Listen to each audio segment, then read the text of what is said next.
A day for milestones in the season finale. Mike Petraglia inside Paycor Stadium.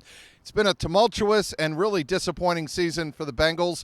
They look to finish with a winning record. That is pretty much the last thing they have to shoot for in this season of disappointment. They're 8-8 coming into this game after losses on the road at Pittsburgh and at Kansas City last week that eliminated them from playoff contention. But with a win over the Browns, they will finally have a win in the division for the season. They would finish 1-5 in the AFC North, a division they finished last in this year after winning it the last two seasons.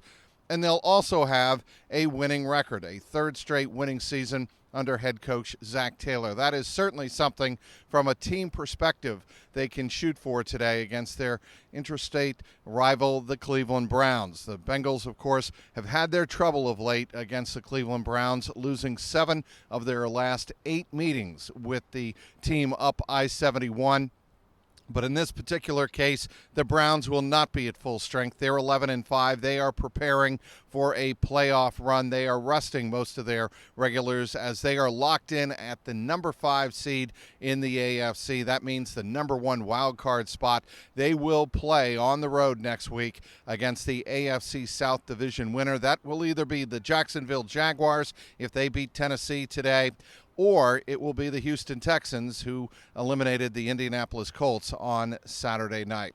But for the Browns, they will be playing some players that certainly are familiar to Bengals fans, namely their quarterback, Jeff Driscoll, who, of course, played with the Bengals to some degree in 2018. Jeff Driscoll will be the starting quarterback for the Browns this afternoon. And why is that significant? Well, how will he handle the pass rush? Namely, from number 91, Trey Hendrickson. Trey Hendrickson needs 2 sacks to catch T.J. Watt, who left the game, the win over the Baltimore Ravens on Saturday, injured, but he did finish with 19 sacks on the regular season. That's 2 more than Trey Hendrickson has right now. 2 to tie, 3 or 2.5 to take the lead.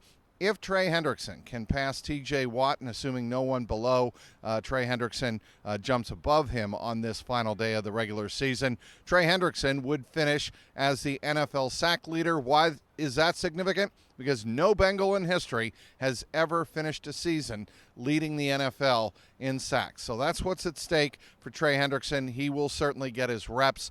But as for the rest of the defense, who knows how much Cam Taylor-Britt and also Chido Awuzie will play in this game, if Chido Awuzie even plays at all. He really didn't practice on Friday.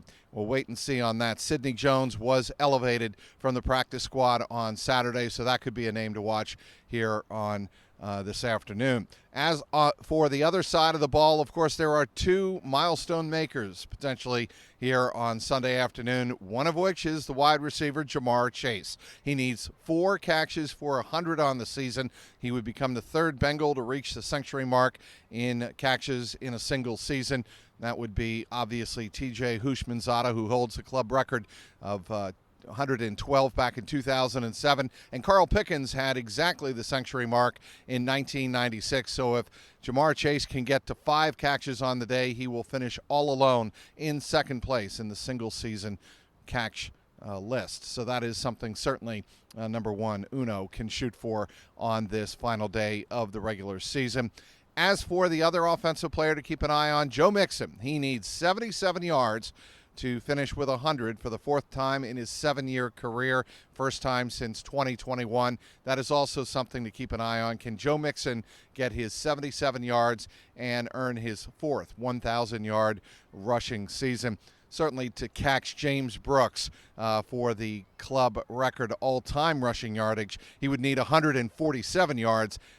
Who knows? Strange things happen in season finales, so you never know, but keep an eye on that as well. What about the weather? Well, it's snowing behind me right now, several hours before kickoff. However, we are expected to have cloudy skies, not really any precipitation for the game. Wind could be a factor, and it will be about 35 to 36 degrees throughout the afternoon. 1 p.m. Eastern Time kickoff here at Paycor Stadium. The 8-8 Cincinnati Bengals finishing up the season against the 11-5 playoff-bound Cleveland Browns. We'll have you covered, of course, on CLNSCincy.com. Follow me on X, as always, at Trags, Trags. And also be sure to follow click and subscribe to my YouTube page, youtube.com/@JungleRoarPod. Inside Paycor Stadium, for one final time, Mike Petraglia, CLNS Media.